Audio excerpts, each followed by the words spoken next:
सभी व्यूअर्स का हमारे चैनल LISP ई एजुकेशन में स्वागत है।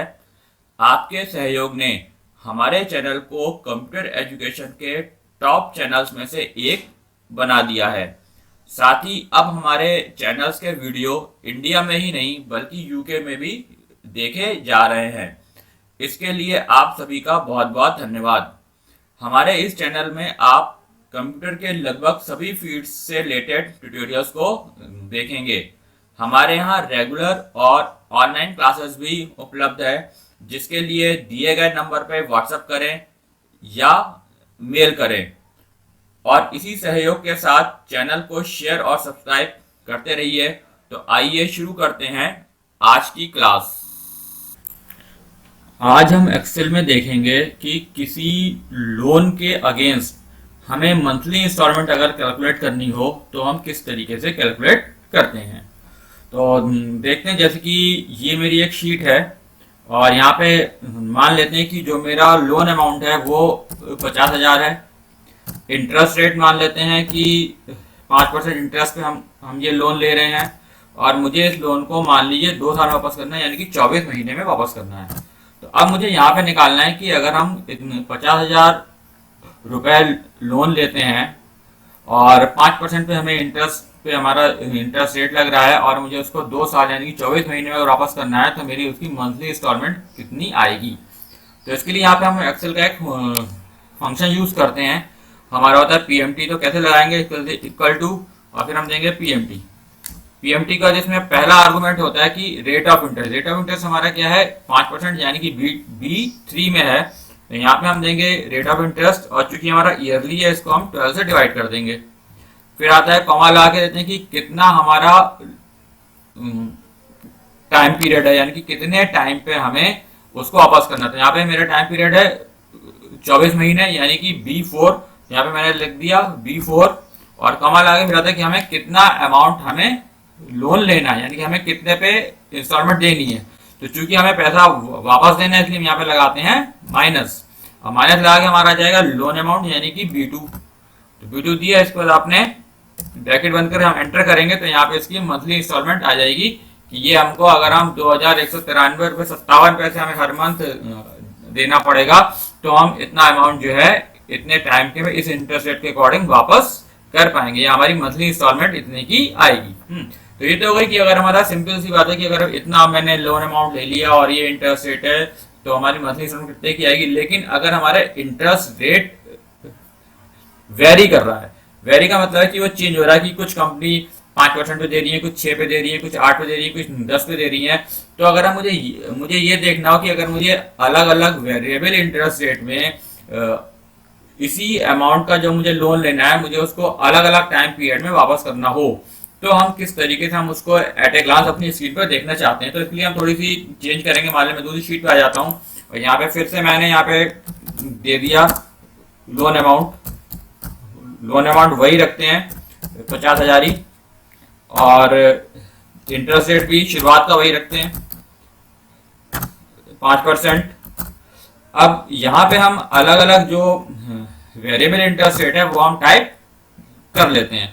मान लीजिए कि मेरा कोई कंपनी 5% पे दे रही है, कोई कंपनी 6% पे दे रही है, कोई कंपनी 8% पे दे रही है इंटरेस्ट, किसी का इंटरेस्ट रेट 9% का है, ठीक है। इसी तरीके से किसी का 11% का है इंटरेस्ट रेट, तो किसी का 12% का है, किसी का 13% का है। अलग अलग इंटरेस्ट पे अगर वो दे रही है, और अब मुझे यहाँ पे ये निकालना है कि अगर हम इसी अमाउंट को 2 साल में वापस करेंगे तो कितना देना पड़ेगा, या 3 में। तो हम इसके अलग अलग जो मेरा सेल है यहाँ पे हम एक फॉर्मूला देंगे वही PMT का, फिर से लिखेंगे एक बार इक्वल्स टू PMT, और यहाँ पे फिर हम फॉर्मूला देंगे फिर से हमारा वही हो जाएगा रेट ऑफ इंटरेस्ट। हमारा इनिशियल वैल्यू क्या है B2, तो चूंकि ये मेरा ईयरली है इसको यहाँ पे भी हम 12 से डिवाइड कर देंगे। यहाँ पे हमारा आएगा टाइम चूंकि हमें यहाँ पे कैलकुलेट करना है कि हमें 2 साल के लिए देखना है, यहाँ पे हम दे देंगे 24। इसी तरीके से अमाउंट मेरा यही रहेगा क्योंकि ये हमारा फिक्स है, इसलिए हम यहाँ पे दे देंगे माइनस लगा के $B और $1। चूंकि यहाँ पे मेरा अमाउंट फिक्स है इसलिए हमने यहाँ पे डॉलर लगाया। डॉलर का यूज हम अपने पिछले ट्यूटोरियल्स में पढ़ चुके हैं। तो यहाँ पे मैंने दिया इसके बाद अब चूंकि इस सेल में मान लीजिए मुझे ये देखना हो कि अगर मुझे 3 साल वापस करना है इसी लोन को, तो हमारी मंथली इंस्टॉलमेंट कितनी आएगी। तो यहाँ पे फिर हम एक बार नया फॉर्मूला देंगे, एक 3 साल के लिए, तो रेट ऑफ इंटरेस्ट तो वही रहेगा B2, इसको फिर से मैंने 12 से डिवाइड कर दिया। अब यहाँ पे चूंकि मुझे 3 साल के लिए देना है, तो 3 साल का मतलब हो गया 36 महीने, तो मैं 36 महीने दे दिए। और यहाँ पे फिर लोन अमाउंट फिर से फिक्स ही रहेगा, तो फिर से हम यहाँ पे $B और $1 कर देंगे। तो आप जानते हैं कि जब हम डॉलर लगाते हैं तो वो सेल एड्रेस हमारा हो जाता है फ्रीज, और फिर वो फॉर्मूले को कॉपी या मूव करते समय चेंज नहीं होता। तो चूंकि मुझे यहाँ पे अमाउंट को फिक्स रखना है, इसीलिए हम यहाँ पे डॉलर साइन को हम अमाउंट में यूज कर रहे हैं। इसी तरीके से यहाँ मुझे अगर 4 साल के लिए निकालना है, तो फिर हम यहाँ पे जो पीएमटी फॉर्मूला लगा देंगे वो 4 साल के लिए लगा देंगे उसी तरीके से कि rate of interest divided by 12 और कॉमा, चूंकि 4 साल है तो हो गए 48 मंथ या 48 महीने। और इसके बाद फिर से यहाँ पे हम दे देंगे डॉलर के साथ $B और $1, ये अमाउंट हो गया। तो मैंने अपनी एक टेबल बना ली कि यहाँ पे हमारे सारे इंटरेस्ट रेट, जिस इंटरेस्ट रेट पे हमें कैलकुलेट करना है मंथली इंस्टॉलमेंट, वो आ गया। और यहाँ पे हमारा ये आ गया 2 साल के लिए, 3 साल के लिए और 4 साल के लिए। तो ये मेरी पूरी टेबल बन गई। अब हम इस पूरी टेबल को कर लेते हैं सेलेक्ट करने के बाद अब हम यहाँ पे आएंगे डेटा में आता है व्हाट इफ एनालिसिस, और इसके बाद यहाँ पे हम आएंगे डेटा टेबल पर। तो जब आप डेटा टेबल पर आएंगे तो यहाँ पे 2 चीजें आती हैं, रो इनपुट सेल और कॉलम इनपुट सेल। तो यहाँ पे जो हमारा वेरी कर रहा है वो है इंटरेस्ट रेट, यानी कि जो कि हमारी कॉलम पे वेरी कर रही है, इसलिए हम रो इनपुट सेल में कुछ नहीं देंगे, यहाँ पे हम केवल कॉलम इनपुट सेल पे देंगे। और कॉलम इनपुट सेल पे जो हमारी इसकी इनिशियल वैल्यू है वो क्या है 5%, जो कि हमने यहाँ पे दी हुई है। तो जो हमारी टेबल होती है, टेबल का कोई भी सेल हम यहाँ पे यूज नहीं कर सकते, इसीलिए जो हमारा इनिशियल वैल्यू हमारी ये है, और यहाँ पे हम इस सेल को यूज करेंगे B2 को। तो यहाँ पे मैंने टाइप कर दिया B2, और इसके बाद जब आप करेंगे ओके, तो इसके अकॉर्डिंग सारी मंथली इंस्टॉलमेंट कैलकुलेट होकर आ जाएगी कि अगर आप इतना अमाउंट 5% पे लेते हैं और अगर आप 2 साल में चुकाना चाहते हैं तो मंथली इंस्टॉलमेंट इतनी आएगी, 3 साल में इतनी आएगी, 4 साल के लिए इतनी आएगी, और इस इंटरेस्ट रेट पे 2 साल के लिए इतनी आएगी, 3 साल के लिए इतनी आएगी, 4 साल के लिए इतनी आएगी। यानी कि अलग अलग इंटरेस्ट रेट पे अगर हम इतना ही अमाउंट लोन लेंगे तो हमारी अलग अलग इंस्टॉलमेंट हर साल के लिए अलग अलग आएगी। ये हम यहाँ से देख सकते हैं। तो ये तो वही कि एक की बात की अगर हमारा केवल इंटरेस्ट रेट ही चेंज हो रहा है, लेकिन उस केस में क्या हुआ कि हमारा इंटरेस्ट रेट के साथ साथ अगर हम ये भी चाहते हैं कि अगर हम अमाउंट भी चेंज करके देखें, और तब हम ये निकालना चाहते हैं कि अगर अलग अलग अमाउंट और अलग अलग इंटरेस्ट रेट पे मेरी मंथली इंस्टॉलमेंट कितनी आएगी। अगर हम उस लोन को मान लो कि 2 ही साल में वापस करना चाहते हैं तो हमारी इंस्टॉलमेंट कितनी आएगी। तो इसके लिए जो हमारी शीट होगी थोड़ी सी फिर से हो जाएगी चेंज। फिर हम यहाँ पे मान लें कि इंटरेस्ट रेट देंगे, फिर हमारा 6% है, 8% मान लेते हैं, इंटरेस्ट रेट वही मान लेते हैं जो मैंने पहले दिए थे, 11% है, 12% है और 13% है, ये मैंने दे दिया। अब यहाँ पे मुझे इसके ऊपर हम दे देंगे कि जो भी हमारा अमाउंट वेरी कर रहा है, मान लें कि इनिशियल अमाउंट जो हम लेना चाहते हैं 50,000 शुरू करेंगे, ले लिए यहाँ पे 50,000। इसके बाद हम चाहते हैं कि अगर हम 1 लाख रुपए लोन लें तब हमारा कितना पड़ेगा, और अगर हम 1.5 लाख रुपए लोन लें तो हमें कैलकुलेट करना है। तो इस तरीके से मैंने ये सारी वैल्यू दे दी। थोड़ी सेल की विड्थ को चेंज कर देते हैं, बढ़ा देते हैं थोड़ा थोड़ा। और अब चूंकि मुझे हम जो भी हम लोन ले अमाउंट हम ये चाहते हैं कि हम उसे मुझे 2 साल में वापस करना है, तो यहाँ पे फिर हम फॉर्मूला देंगे। अब इसके ऊपर यहाँ ध्यान रखना है कि फॉर्मूला हम ठीक इंटरेस्ट रेट के ऊपर वाले सेल पर देंगे।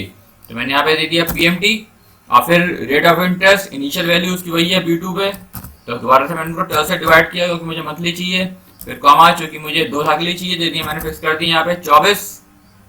और इसके बाद 24 के बाद फिर हमारा आ जाएगा अमाउंट हमारा इनिशियल वही रहेगा, तो फिर से $B और $1 रखेंगे यहाँ पे, और यहाँ पे आपने एंटर किया तो इसकी वैल्यू आ जाती है। अब फिर से हम इस टेबल रेंज को सेलेक्ट करने के बाद फिर से डेटा के अंदर व्हाट इफ एनालिसिस में आएंगे, और डेटा टेबल पे आने के बाद अब यहाँ पे फिर से हमारी 2 चीजें आ गई, रो इनपुट सेल और कॉलम इनपुट सेल। अब यहाँ पे मेरी दोनों चीजें वेरी कर रही हैं, यहाँ पे मेरा एक अमाउंट भी वेरी कर रहा है और इंटरेस्ट रेट भी वेरी कर रहा है। तो यहाँ पे हमारा रो इनपुट सेल में हम कह देंगे कि यहाँ पे हमारा है अमाउंट, और अमाउंट की इनिशियल वैल्यू क्या है B1, क्योंकि अभी हमने इससे पहले भी देखा था कि टेबल का कोई भी सेल रेफरेंस हम यहाँ पे यूज नहीं कर सकते, इसीलिए हमने की इनिशियल वैल्यू हमको यहाँ पे दी हुई है, तो यहाँ पे हम दे देंगे B1, और कॉलम इनपुट सेल में फिर हम यहाँ पे कर देंगे B2।